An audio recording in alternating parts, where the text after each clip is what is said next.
Biar Kamal Kanwar I channel Mijiram Yedit Gorab subscribe. Kami Jiram Tatanun Gorab notification veil Bijala Bako Yum Chinador Avlut Beamon Jiking Pet. Boa Biar Kamal. Gua bi subscribe manan bi twang bi moy like hibi notification bell bi twang comment ador upload bi mal jike pet go along ai về chú có biết mót về có chơi tàu có cái này em đam ăn chế viện gua kỹ ban có chơi tàu cái nó ta chế đi nó buộc cho là toàn bị giam đi bên quyền toàn này ao ai yêu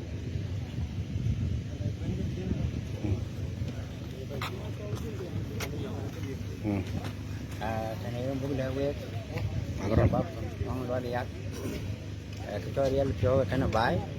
anh rồi dia ayo kana ba ya kaloi kana tan chi với cái đồng ngõ cái nó gamor tabab da baliet pa che probio pa che tang lom pa che ben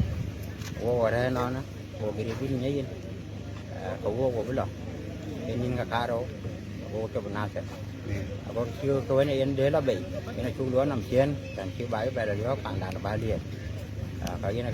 yên chua lấy quê lấy chuẩn bị đăng với vô luyện của điện lực cho cái quê của giảm là có phải nè ai anh quân thân anh cho lấy cho lên cái một số liệu là khi mình theo cái toàn nó có bức xúc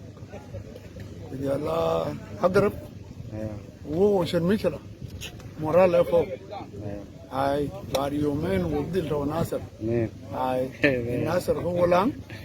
vì tôi nó có cái gì đâu thì cái nó cái loại khác hơn thấy không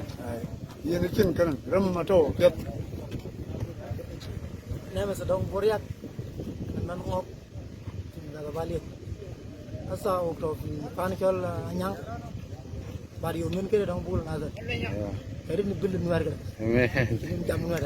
cái cái chỗ dir gul dawan Victor em trong là biết là gạo chắc cái lấy hiện đại rồi giờ là tiếng rồi ô cái bên phản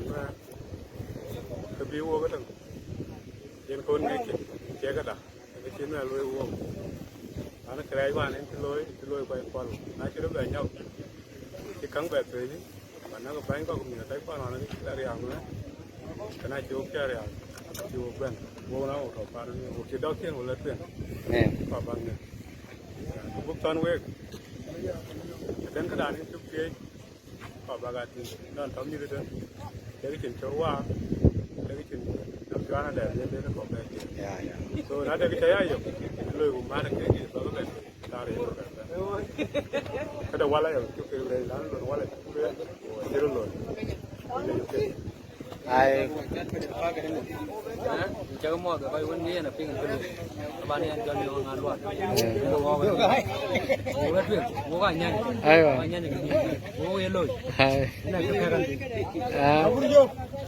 các bạn nhà này bây giờ bây giờ chỉ có rồi làm cái gì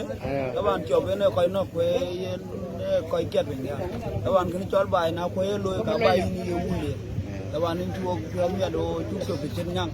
bung lôi là ra về na thở vô mà cái nó lấy từ từ chốc ai chú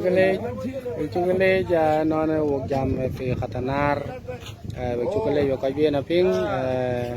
mà con mình cho cái clip cả yan wan mudun mayor chola na nyua mai ba nya biar ang ka tau chú cái lê ne le beto ko wek nó ne gut che wadang men